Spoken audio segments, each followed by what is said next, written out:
গত কিছুদিন হলো পাকিস্তানের কাশ্মীর থেকে এমন কিছু ছবি ও ভিডিও সামনে আসছে যা দেখে সারা বিশ্ব হতবাক।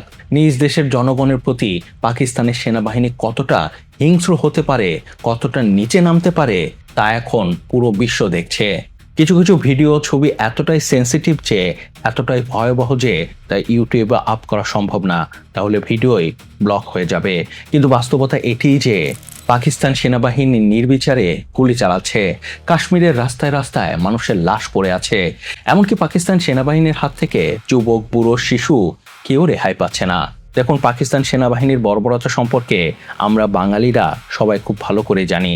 পাকিস্তান সেনাবাহিনী আমাদের দেশে কেমন গণহত্যা চালিয়েছিল তা আজও আমরা ভুলিনি।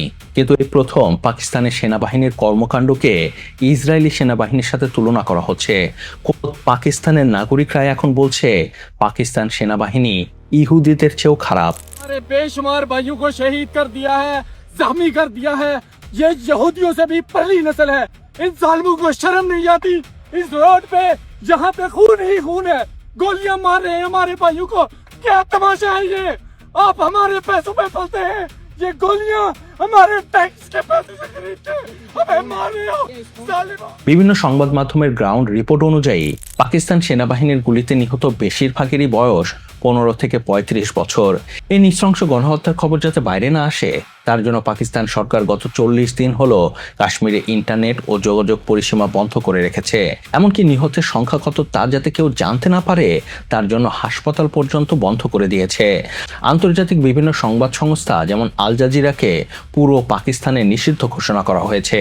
এর বাইরে পাকিস্তানের তথ্য মন্ত্রণালয় থেকে এক স্টেটমেন্ট জারি করে বিদেশি গণমাধ্যমকে সতর্ক করে বলা হয়েছে তারা লাহোর, করাচি ও ইসলামাবাদের বাইরে কোনো সংবাদ সংগ্রহ ও পরিবেশন করতে পারবে না। পাকিস্তানের স্থানীয় গণমাধ্যমের উপরেও ব্যাপক প্রেসার তৈরি করা হয়েছে যাতে নৃশংসতার খবর তারা প্রচার না করে। এখানেই শেষ না। পাকিস্তানের জনপ্রিয় উপস্থাপক তাবিশ হাশিম যখন কাশ্মীরে চলা দমন পীড়ন নিয়ে প্রশ্ন তোলে তখন তার 5 বছরের পুরনো অনুষ্ঠান হাসনা মানাহে পাকিস্তান সরকার বন্ধ করে দেয়। कश्मीर के बारे में बात करने के कॉन्सिक्वेंसेस क्या होंगे मुझे बिल्कुल नहीं पता। मुझे पता ही नहीं चलता किस चीज़ के बारे में इस मुल्क में बात की जा सकती है, किस चीज़ के बारे में नहीं की जा सकती।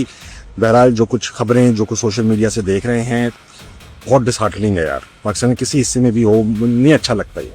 পরিস্থিতি এখন এমন পর্যায়ে যে পাকিস্তানে হাসা তো দূরে থাক, কথা বলাই মানা, আর এর পুরো কৃতিত্ব পাকিস্তান সেনাবাহিনীর। কিন্তু এখন প্রশ্ন হচ্ছে কেন পাকিস্তানি সেনাবাহিনী নির্বিচারে সাধারণ পাকিস্তানের উপরেই গুলি চালাচ্ছে? আসলে এর উত্তর লুকিয়ে আছে কাশ্মীরের জটিল ও হাস্যকর রাজনীতির ভিতরে। এটি এতটাই হাস্যকর যে শুনলে আপনার মাথা খারাপ হয়ে যাবে। পাকিস্তানের কাশ্মীরে যে ইলেকশন হয় তাতে 53টি আসন থাকে, কিন্তু এই 53টি সিটের আবার 5টি সিটই মহিলা, একটি উলামা, একটি বাইরে থেকে আসা কাশ্মীরি আর একটি টেকনোক্র্যাট কোটায় রিজার্ভ থাকে। বাকি 45টি সিটের মধ্যে 33টি সিটে সরাসরি ভোট হয় আর বাকি থাকে 12টি সিট। আর বর্তমানে যত ক্যাচাল, যত গ্যাঞ্জাম এই 12টি সিট নিয়েই। কারণ এই 12টি সিট রিজার্ভ থাকে বাইরে থেকে কাশ্মীরে আসা পাকিস্তানি বিভিন্ন উপজাতিদের জন্য। মানে এই 12টি আসনের নির্দিষ্ট কোনো এলাকা নেই। সাধারণত নির্বাচনে কি হয়, মানে নির্বাচনের আসন কিভাবে বিন্যাস করা হয়, নির্দিষ্ট এলাকার নির্দিষ্ট জনগণের নির্দিষ্ট সংখ্যা নিয়ে একটি আসন নির্ধারণ করা হয়। কিন্তু পাকিস্তানের এই 12টি, মানে কাশ্মীরের এই 12টি আসন নির্দিষ্ট কোনো এলাকা নেই। এটি নির্ধারণ করা হয় পাকিস্তানের পুরো এলাকার বিভিন্ন উপজাতির উপরে ভিত্তি করে। বুঝতে পারছেন এটি কতটা হাস্যকর? এর মধ্যে আবার পাঞ্জাব পায় 7টি সিট, একটি সিট খাইবার পাখতুনখাওয়া, বাকি 4টি সিট পাঞ্জাব, সিন্ধ, বেলুচ ও ইসলামাবাদ।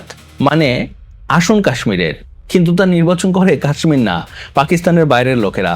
ব্যাপারটা এতটাই হাস্যকর, মানে আমাদের দেশে অনেকটা রাজশাহীর সিটকে নির্বাচিত করে চট্টগ্রামের লোকরা। বুঝতে পারছেন এটি কতটা হাস্যকর? কিন্তু এখন প্রশ্ন হচ্ছে এই হাস্যকর পরিস্থিতি কেন? আর এখানেই আসে পাকিস্তানের রাজনীতি। কারণ বিভিন্ন সময় দেখা গেছে এই রিজার্ভ 12 সিটের উপর যারাই কবজা করেছে তারাই সরকার গঠন করেছে। তাই পাকিস্তান সরকারের কাছে গোলমেলে হলেও এই ব্যবস্থাই বেশি গুরুত্বপূর্ণ। কিন্তু এর ফলে ক্ষতিগ্রস্ত হয় কাশ্মীরের সাধারণ মানুষ। কারণ কাশ্মীরের পক্ষে, সাধারণ মানুষের পক্ষে কথা বলার জন্য তাদের কোনো প্রতিনিধি থাকে না। এমনিতেই পাকিস্তানের কাশ্মীরের লোকজন ব্যাকডেটেড, মানে তাদেরকে অবহেলা করা হয়। কিন্তু এর ফলে তারা দিন দিন আরও পিছিয়ে পড়ে। পরিস্থিতি এতটাই খারাপ যে বর্তমান কাশ্মীরের শিক্ষিত তরুণের 12 থেকে 15% বেকার, যা পাকিস্তানের যে কোনো অংশের চেয়ে দ্বিগুণ। এছাড়া পুরো পাকিস্তানে যে বিদ্যুৎ সরবরাহ হয় তার বেশিরভাগ আসে কাশ্মীরের হাইড্রো ইলেকট্রিক পাওয়ার প্ল্যান্ট থেকে, যার প্রতি ইউনিট খরচ মাত্র 2 থেকে 3 রুপি। অথচ সেই একই বিদ্যুতের জন্য স্থানীয় কাশ্মীরি জনগণকে গুনতে হয় 40 থেকে 60 রুপি প্রতি ইউনিট। দীর্ঘদিন থেকে পাকিস্তানের কাশ্মীরের জনগণ নিপীড়িত। এই নিপীড়নের বিরুদ্ধে আওয়াজ তোলার জন্য কাশ্মীরের বিভিন্ন আইনজীবী, শিক্ষিত সমাজ, শিক্ষিত তরুণ এবং শিক্ষকরা মিলে একটি সংগঠন গড়ে তোলে, যার নাম জয়েন্ট আওয়ামী অ্যাকশন কমিটি বা JACC। এই সংগঠনের মূল দাবি ছিল কাশ্মীরের জনগণের সাথে পাকিস্তান সরকারের এই যে বৈষম্য ও এই যে রিজার্ভ 12 সিট যা অন্য এলাকার জনগণ নির্ধারণ করে তা বাতিল করা। দীর্ঘদিন থেকে সংগঠনটি তাদের দাবি দাওয়া নিয়ে সরব ছিল, আর জনগণও তাদের ব্যাপক সমর্থন দেয়। তাই অনেকটা চাপে পড়ে গত বছর পাকিস্তান সরকার JACCর সাথে একটি সমঝোতায় আসতে বাধ্য হয়। পাকিস্তান সরকার JACCর সাথে একটি চুক্তি তো করে, কিন্তু মনে মনে তা চিড়ে ফেলে দেয়। তাই সেই চুক্তির কোনো কিছুই এখনো বাস্তবায়ন হয়নি। এর মধ্যেই এবছরের জুনে নির্বাচনের তারিখ ঘোষণা করা হয়, কিন্তু সেই নির্বাচনে দেখা যায় সেই 12 সিট মানে রিজার্ভ 12 সিট যেমন ছিল তেমনই আছে। এতে কাশ্মীরের জনগণ নিজেদের প্রতারিত মনে করে। JACC আবার প্রতিবাদ শুরু করে দেয়।